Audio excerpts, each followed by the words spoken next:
You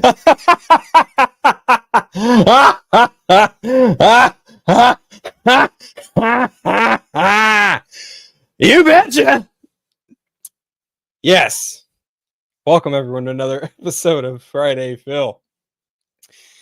That is slowly but surely becoming one of my favorite clips to drop on this show. Oh boy. What a week. I almost didn't do this show today. That's right. I almost did not do Friday Phil. But you know what? There's one thing I was just running through my mind all damn day. One thing I thought about may or may not have been in the thumbnail, but you know, might be some Cape shit related. I don't know. Excuse me. But guys, it's Friday. Happy Friday. It's been a week. It's been a really, truly, honestly, everyone, it has been an awful week. I'm not even gonna fucking lie to any of you. It has been a fuck awful week for me at work. I'm not gonna say where I work. I'm just gonna say I've just not had a great week at work. Nothing bad. Just mentally just slow, just other shit. Just waiting on stuff to come in. It's just really fucking slow, and I am just sick of it. Oh, that best way I can say it without getting too specific, but yeah. Other than that, though, I don't really think there's been like, too much news. Hell, I didn't even look at the box office this past weekend. Honestly, I'm kind of just like, on box office for the moment. Maybe it'll pick back up in the next couple weeks or so. I don't know.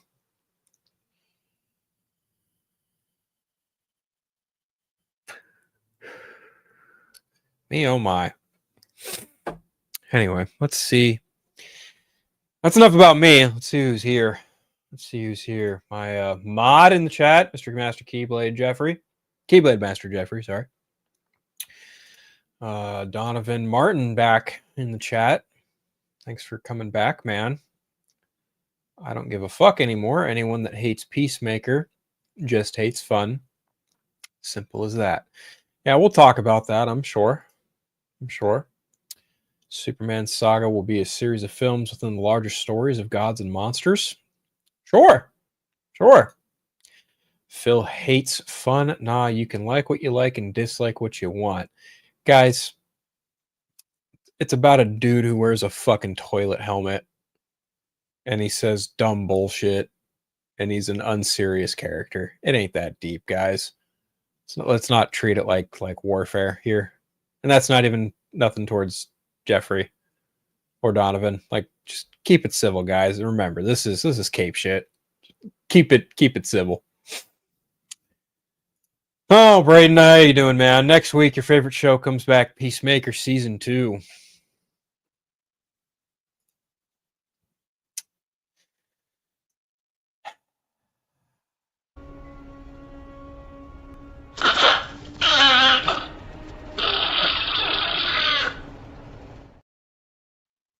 That's how I feel about that. Yep. That's exactly how I feel about that. Taladia, how you doing, man? Good to see you. Superman is online. Loved it even more. I'm glad. That's right. It went to digital today. That's right. Yes, Donovan laughing at crypto getting shot because it's fake, because it's South Park, because I think it's funny. And it's a shock for Superman fans because they're probably not expecting it if they're coming to my channel. And if they are coming to my channel, then they should learn to expect it. Because it's funny. It's a funny fucking shot of a fucking fictional animal getting shot by, well, a person who's equally awful. And I think it's funny. I don't think killing animals is funny, not by any stretch of the imagination. But I think the satire of the situation is wholly respectable and hilarious. Matt Stone and Trey Parker deserve all their flowers for that. Anyway, Deadpool has been announced to come back in Doomsday. Ooh.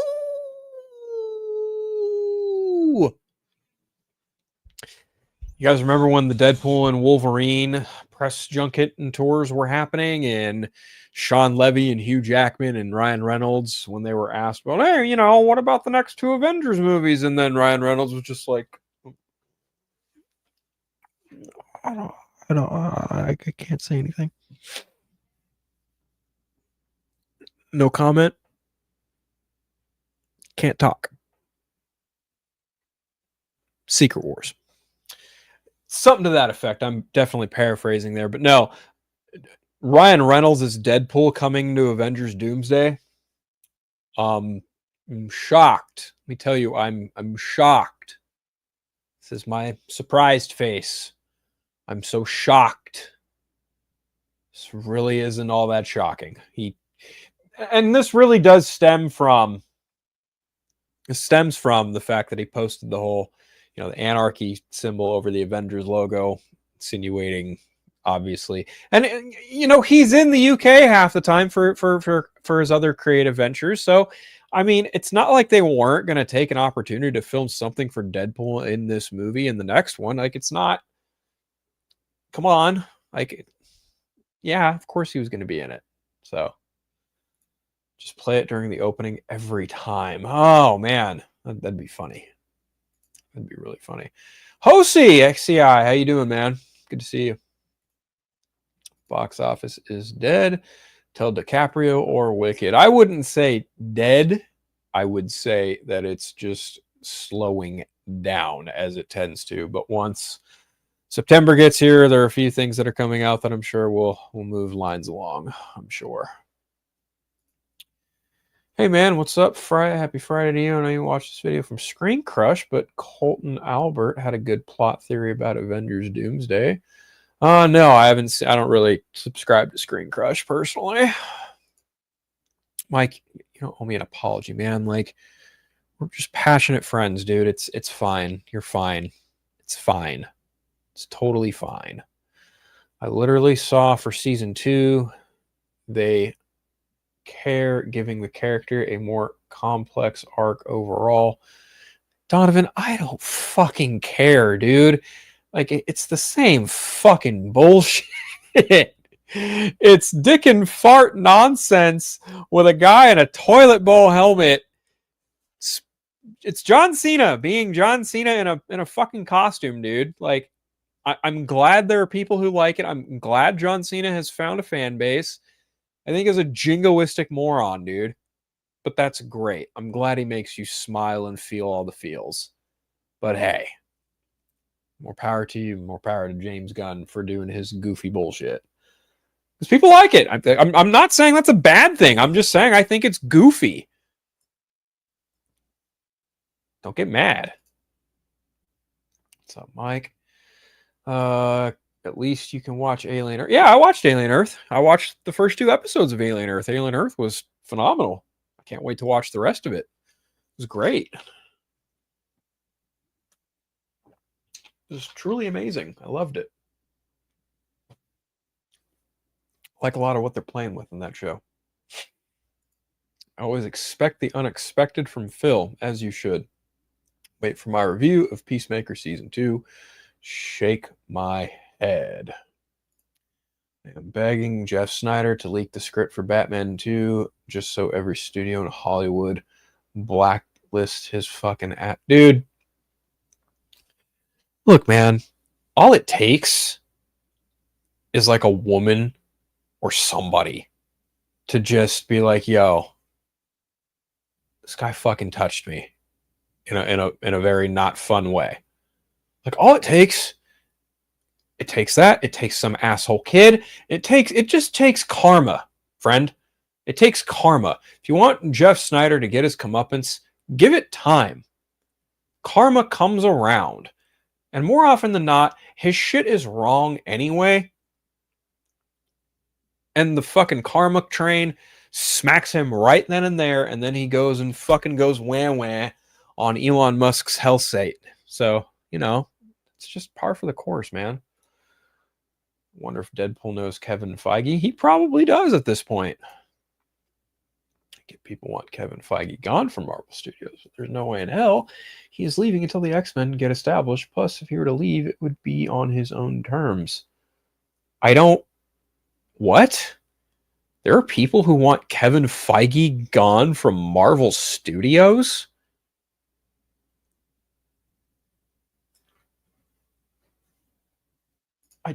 I just... What? What? I just... What? That's so weird to me. Okay. Strange. I don't know if you saw this, but the Rat had a meltdown on a stream about James Gunn because he debunked something of his rumors. I mean, Braden, dude, I'm going to be brutally honest, man. I go to work, I come home, I fucking sleep half the time. Because after my vacation, my schedule, my sleep schedule has actually gotten much better. But it's also kind of tanked into a little bit of this, as you can see, because I'm kind of freeballing it for the moment. But no, man, like I didn't see that he had a, wham wham meltdown. He typically does on Twitter, but if it was live, that's funny. But hey, maybe he shouldn't be so quick to be like, oh, look at me, I've got the inside scoop on DC Studios, when I really don't. I just want you to pay attention to me because I'm an attention whore. Oh, and I got a big fucking nose and I look like a disheveled rat. Anyway. Question for you. Did you pick up the trade paperback for Arc 1 of Absolute Batman? No. I don't need to. Well, I don't need to right now because I have it very fresh in my memory, and if I really wanted to reread it, I could reread it because I have it single issue form, but I'm just slowly anticipating every week for Absolute Batman. So, yeah, there's that. Speaking of which, I need to order my Absolute Batman. What issue is it? Would be this month. 12, 13, something like that. I think it's something like that. Did I order it already? I don't know. Let's find out.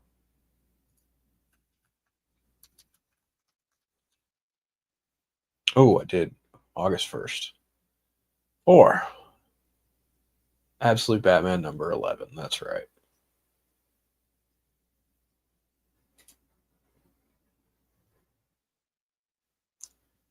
That's right. That's right. That's right. That's right.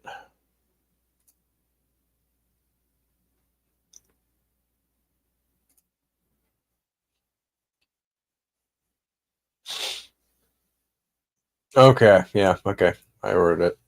Came out 2 days ago, but they still haven't shipped it yet, from what I can tell. They probably won't ship it for another couple days. That's how they usually roll. That's how they typically roll. The first 4 episodes of Wednesday Season 2 were good. Haven't watched it. I wrote a spec to Wednesday. They used some suggestions from it. Who do I sue? I don't know. Probably Netflix. Not really sure. Get in touch with an attorney at that point. I understand. Thank you for answering my question. Of course. It's the fandom. Half of these jackasses in the Marvel fan base are whining and complaining because they have hated how the MCU has been since the start of Phase 4. I called that being spoiled because they are spoiled. I mean, I don't know that they're really that's such a weird thing to get mad about because, like, he's been there since the beginning. How is any of this shit his fault?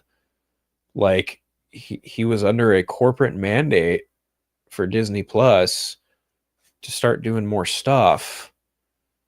So, like, what the fuck? And then not only that, like, how do you follow up Avengers Endgame?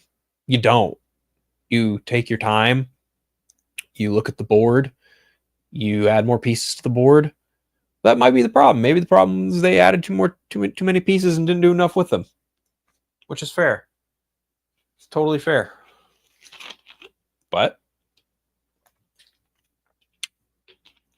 when you're so pressed for time, money talks, and all this shit, you know, sometimes you lose sight of the quality of what you're supposed to put out. And I think, you know, when you prioritize quantity over quality, it becomes a problem. I mean, hell, look at apply the same logic to how Warner Brothers wanted a DCEU so badly they ran the first one into the ground. So much so that when David Zaslav took over Warner Brothers, he was like, "We're not doing this anymore." No, like we've had DC since God knows how long. Like Warner Brothers has had DC for how long? You still haven't given it its own effing studio? Like, oh no, we're not doing this. Like David Zaslav's a piece of work. I'll give him that. Dude's definitely something. I don't agree with a lot of what he does. Smartest thing the man did was make DC studios. Without question. So when I hear people on the Marvel side are like bitching and whining and wanting Kevin Feige out, that's like almost that's like old time Star Wars fans bitching and moaning about Kathleen Kennedy just like doing a thing, doing anything at all, actually. So I don't know, man. I don't get it. Like honestly, after watching Superman and feeling the way that I feel about that movie, I have and just seeing the way people interact with online and even seeing some of the way that people interact with in the real world, just strangers. It's just insane to me, and I really don't feel compelled to like just jump in on hate trains anymore because it's such an ugly fucking world as it is. And it's like, look, man, I didn't like the damn movie, but that doesn't mean I'm gonna like not look at what the universe has to offer and things pertinent to that. Like, yeah, I'm paying attention, but like, is my interest there? I would say no. But when it comes to like Marvel, like I find it so funny because I've been a Marvel fan since the beginning and I have nothing but trust in Kevin Feige for the most part. I mean, he's not perfect. He's made mistakes. Looking at you, Taika Waititi. But like, no one's perfect, guys. Like, nobody is perfect. Zack Snyder is not perfect. James Gunn is not perfect. Fucking Kevin Feige, not perfect. Bob Iger, far from perfect.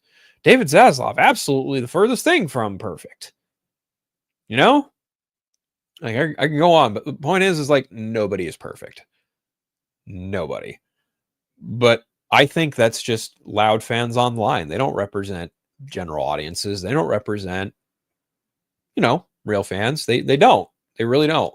Loud fans who stay in the echo chambers and consistently bitch and moan, cry foul on whatever, call fi on whatever. You know, let them have their little online victories. Think about it. Think about it this way. If the amount of joy they get from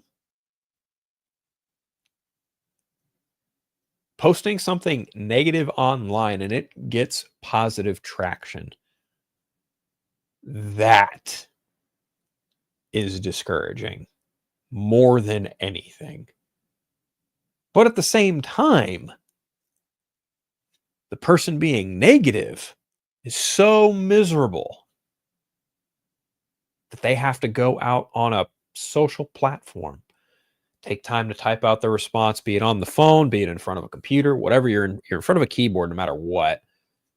But you took time out of your day, sometimes maybe up to an hour or more. Believe me, been there. Just so you think you can get a one-up, an own, a dunk, because you didn't like something about a fictional fucking character in a movie, or hell, even a TV show. You're fucking pathetic.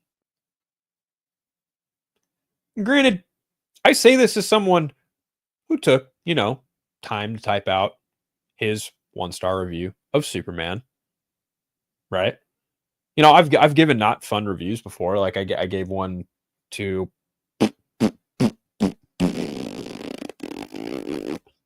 was a recent movie.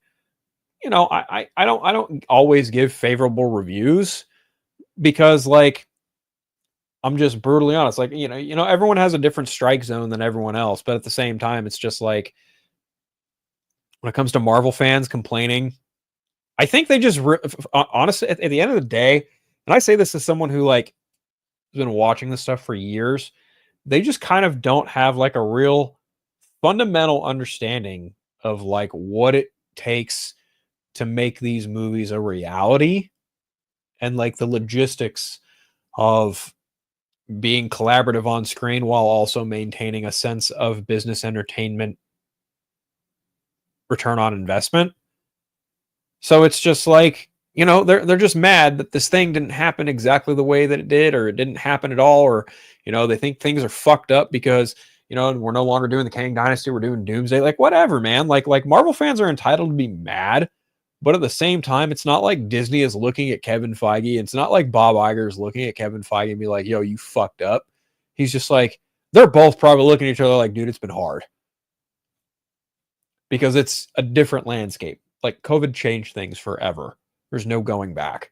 And some of these idiot fans just think that like once COVID ended, things were just going to go back to fucking normal. And it's like, no, dude. There are less theaters around the world, number one. Inflation has raised the prices of everything. Tickets cost more. There are less seats in theaters. So people need to really start setting their expectations. But at the same time, also, like, these studios overspent on so many of these movies when they shouldn't have. And that's their problem too. They overspent when they didn't need to, or they overspent because it was COVID. They didn't really have a choice.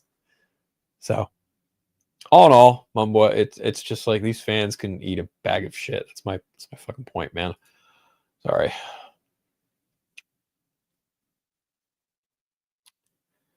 Okay, watching 4K. Phil, Superman is a great start. Chilling, trying to convince Phil to like Superman. It's all good. Oh man, you guys are the best. You guys are funny. Enjoyed Fantastic Four. I was happy that it was a story about Reed Richards and Sue Storm being parents, and that wasn't just the focus on Johnny and Ben, because that's how the old movies were. Yeah, I agree. I liked it too. I like that movie a lot. Quite a fair bit. Quite a fair bit. Quite a fair bit. You know what else came out today? You know what news also broke today? I saw that this actually broke earlier this morning, was Anna Faris and Regina Hall are teaming with the Wayans brothers for the Scary Movie reboot, as they're calling it, for next year. So they will be back. So that's cool. Anna Faris and Regina Hall coming back for that. That's pretty cool. We get God damn it, what are their characters' names?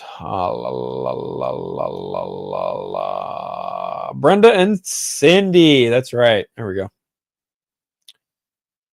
There we go. There we go. Yeah, Brenda and Cindy come back for Scary Movie 6?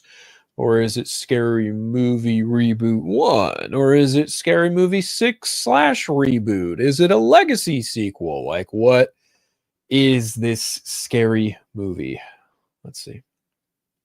Oh, that's funny. Paramount is handling global distribution for the forthcoming title through their first look deal with producer Miramax while distributing the first 3 features. The reboot is set to begin shooting in October. They keep saying reboot, but I feel like if you're bringing those characters back, wouldn't it be like a legacy sequel? Just saying. Oh man, after the success with Scary Movie, the three Wayans brothers collaborated on White Chicks, Little Man before working on solo projects. Few good year for spoof films. Paramount recently released The Naked Gun, which has surpassed 59 million worldwide since opening earlier this month. That's right. So yeah, I'm a Scary Movie 3 and 4 apologist. Oh man, I think I watched 3. I might have watched 4. Definitely didn't watch 5. I had no desire to watch 5. That one was nope. No thanks. Yeah, no. I don't remember what they did with 5. I don't even remember who was the lead in that. So that's cool. Apparently also Weapons is getting a they're mulling the idea anyway of like a Weapons prequel about Aunt Gladys, which I think is interesting to say the least. I mean, I saw the movie. I don't think, matter of fact, I did not give a review because I saw it Sunday night. But I mean, it was cool. Weapons was fine. Like, okay, the best thing about Weapons, ironically enough, was probably the marketing. And I don't say that to be mean. I'm not saying that to be like cheeky against the quality of the movie itself. Because the quality of the movie itself was actually really well done, shot really well, it's composed really well, it's structured incredibly well too. But I will also say that like the marketing services the film in a way to where they keep the twist and the reveal of why things are happening absolutely grip tight. Like, do not watch, like, if you watch this trailer, if you watch any of the promotional footage for any of this film, especially the trailers, you won't get spoiled. And that's a good thing. Like, people have to, you have to either have seen the movie by now or just blankly read whatever or heard it on a podcast or whatever to know what the hell went on in Weapons. And I will just say that, like, of the twist itself, with everything going on with a certain character, I was like, all right. Like, I went into it going like, where will I like this more or less than Barbarian? And I think I like Barbarian more. But I also think that while I like Barbarian more as a story, I think that Weapons is the much better made movie because he had a budget to work with. He had a much larger cast. Like, there was so much goodwill from the people who were just involved with this project. And I was like, okay, if you have rounded up Alden Ehrenreich, Josh Brolin, Julia Gardner, yeah, man, like it was good. It was really good for what it did, even though the twist of what happens and like why everything is happening, I was like, oh, okay. Like, that's cool. Didn't see it coming at all. Couldn't at all figure it out. But like the further you progress into the film, things really do kind of start to fall into place. And so it's just like, yeah, man, like Weapons was cool. And I know they're like mulling like a possible prequel about Gladys. And it's like, if you've seen the movie, you understand why. You understand full well why. And I'm not going to spoil it here. I would say that, like, how do I feel about Weapons overall? Great movie. Really great movie. Did I connect with it? Maybe not as much as Barbarian, but even then, I don't know that I connected with that in a specific kind of way either. But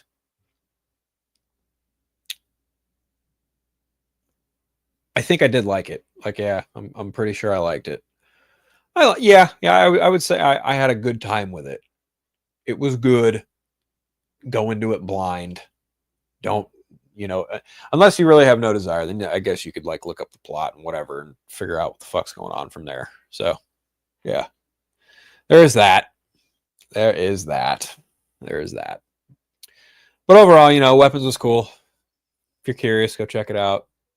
Especially since Zach Kreger's next big thing is Resident Evil.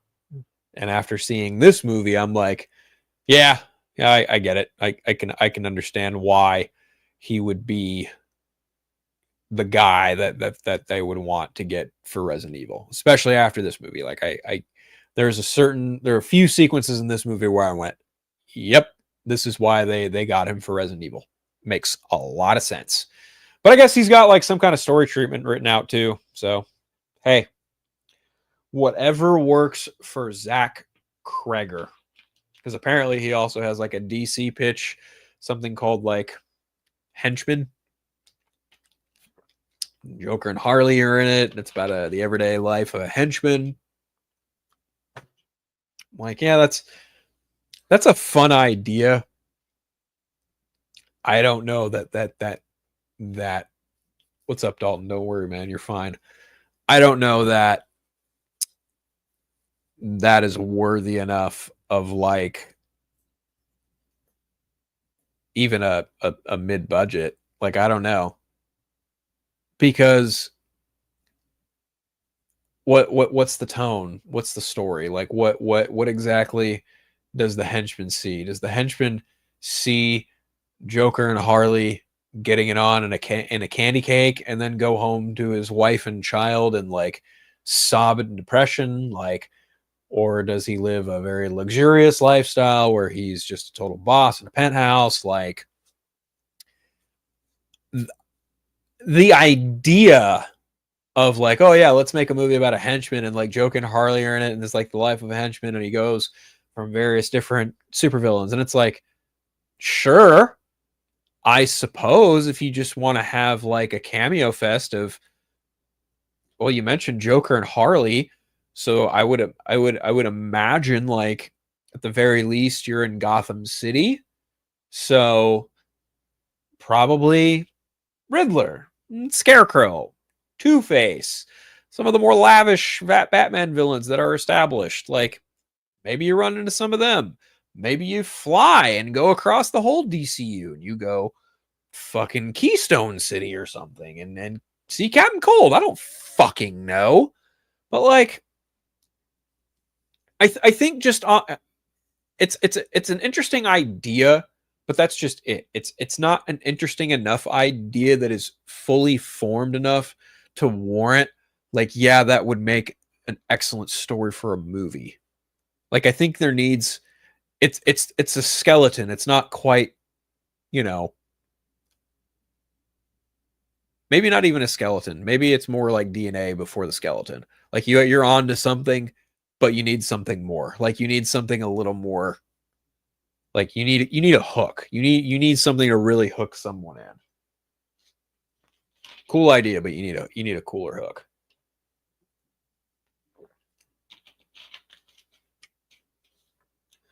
But I guess maybe James Gunn might be interested in that. I don't know. I'm not. Honestly, I haven't really been paying that much attention, but weirdly enough, I have been listening to on and off like some of the episodes of the Peacemaker podcast just because, you know, I like people he works with, and I don't hate him like a lot of other people seem to think I do. I think he's got a very interesting point of view. He's just made a handful of movies I don't really care for at the end of the day. I mean, yeah, I like some of them more than others. Definitely more than others. There are just some of his movies that I just don't like a lot. I really, really have a strong dislike of them. But overall, that doesn't mean I think that he's an incompetent, terrible, awful filmmaker, because he's not. He wouldn't be where he is if he was. Like, I can respect the game, but still look at look at what I have internally and look at what I know I like is for me, and still look at some of those movies that he's made, and I'm just like, yeah, man, this just isn't for me. Like, some of this is just too goofy for me. But that's the beauty of subjectivity. But even still, like, just to pass time and just to see, like, you know, what is it like working with John Cena? What is it like working with Robert Patrick? What is it like working with Daniela Brooks? These are from all different people from other shit I've watched before that I do like. And he works with people that I do like. So, again, I may not be a fan of the Superman movie, and that's fine. I'm not telling anyone that they don't need to be a fan of that movie either. You like it, you like it. Fucking more power to you. Kindness is the punk rock, right? Like that's the tagline or some such shit. You know, be kind. Like, it's not hard, dude. It's really not.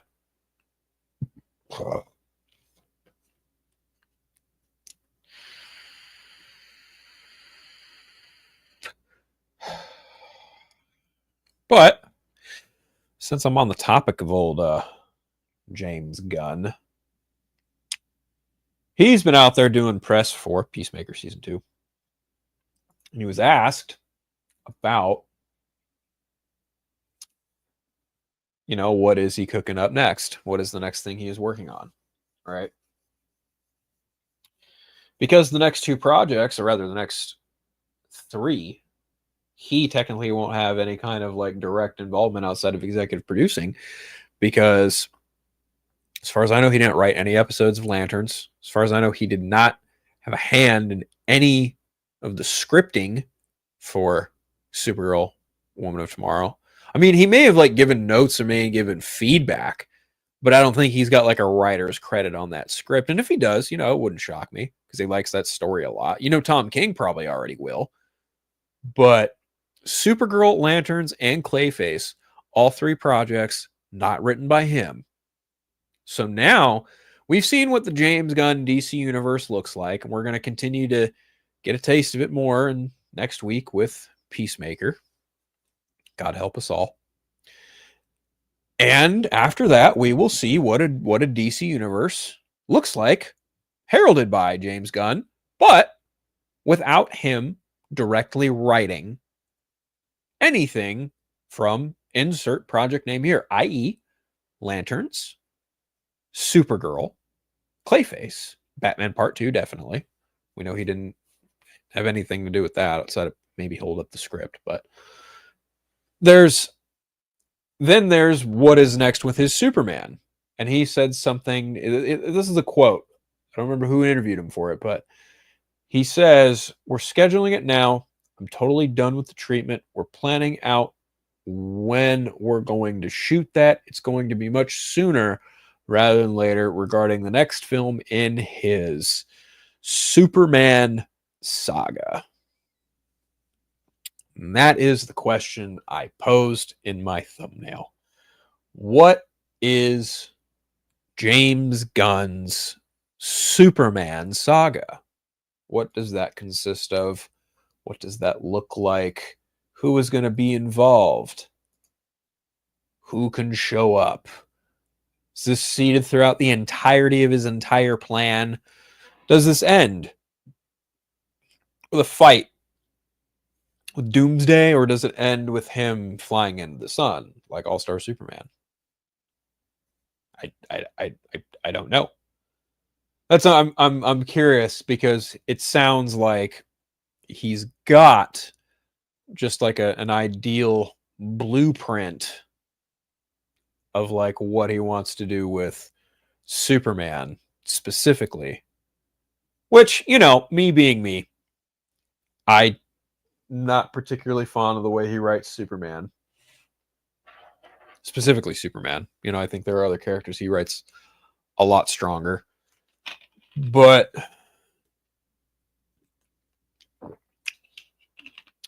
where does one go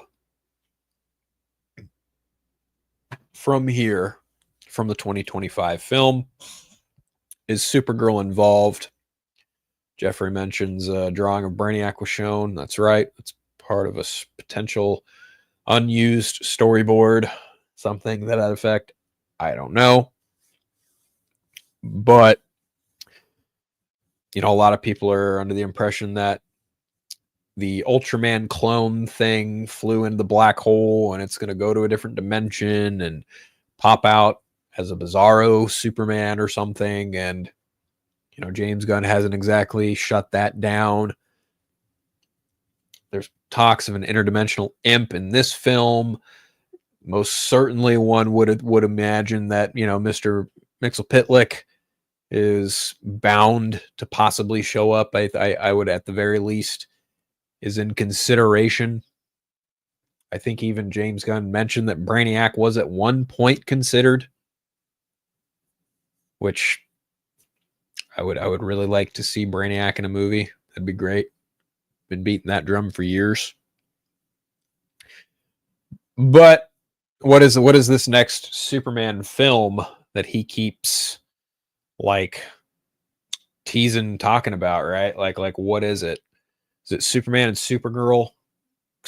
I know it's not Legion of Superheroes. I know that now. Kind of bummed me out, pissing my pool like that. Thanks, James Gunn. Womp womp. But I guess hey, he doesn't like time travel. It's like, oh, okay. Well, it's fine. Terminator 2 is like one of the greatest films ever made, but you know, no big deal. I get it. Some people aren't about time travel. It's not their bag.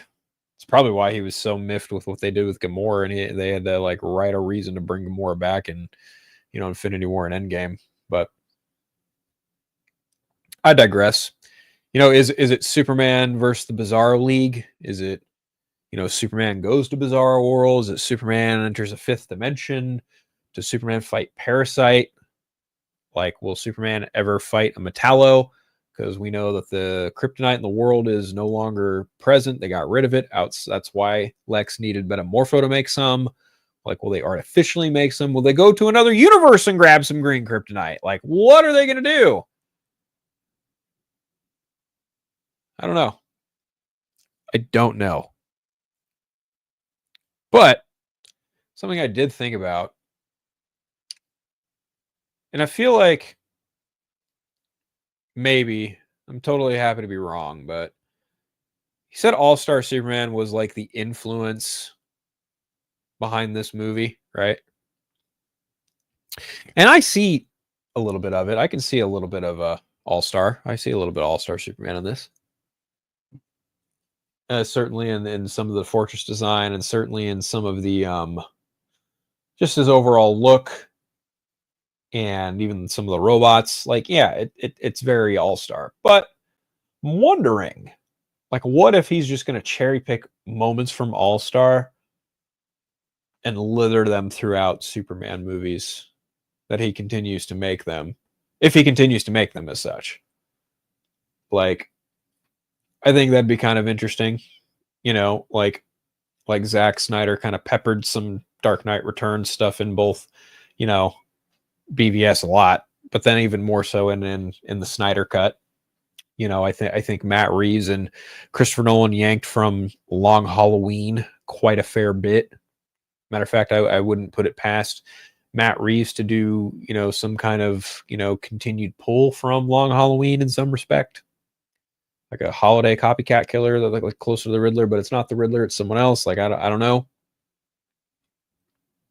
But as far as Superman is concerned, like, I don't know what you do next. I don't know what kind of sequel you do with him and say, he's got a large presence in it, but it's not Legion of Superheroes. It's not World's Finest with a Batman. It's not. It sounds like it could be Superman and Supergirl, which I'm not going to say no, like James Gunn making another fucking super movie, whatever, like, okay. Like, yeah, I'm going to watch it. Will I like it? Probably not. We'll see, we'll see. But I guess ultimately, like, while I'm not a fan of the way he executes stuff sometimes, it always is a fascinating from outsider looking in, it as a fan of just the stuff in general, it is going to be interesting to see, like, what will his influence be for his next Superman film that is in this saga. Like what will the influence be? Like, what are you going to use to follow up, your All-Star stuff, and even for all seasons, right? Like what inspiration will he take next for his film? And I think you could ask that question. That's probably one of the most difficult questions you ask anyone who's ever made a successful comic book film. Period. Like, imagine being Sam Raimi after doing Spider-Man 1 and the studio being like, so you want to do a sequel? Was it an easy yes or was it a difficult yes? Couldn't tell you. Like, how do you follow up Spider-Man? Well, they fucking did with Spider-Man 2, because that's hands down like one of the greatest superhero films ever made. I think I remember Sam Raimi kind of talking about that too, in terms of like, it was pretty easy to say yes to 2, because I think someone somewhere already like put a stake in the ground of like, okay, well, if you're doing Green Goblin in movie 1, you have to do Dr. Octopus in movie 2. So I think that might have been part of it. I don't really know, but in terms of what this is, I mean, hey, you know, I think these movies, this movie specifically, like it's better than Superman 3 and 4. I don't know that I would necessarily I would probably put it on par with like Superman Returns, maybe a smidge. I don't know. Like I like the cast for the most part, except Nicholas Hoult. He's a great actor. Not at all a good fit for Lex Luthor. But this was this is just something that I always find interest in is like what will filmmakers who are working with comic book films, like where will their interest and inspiration come from next if they're given the opportunity to do a sequel? Because, you know, Nolan went from doing like, you know, a little bit of Year One and what was the other story that they kind of yanked from? It was a very specific Batman story that they pulled from, and I don't remember what it is. Damn it.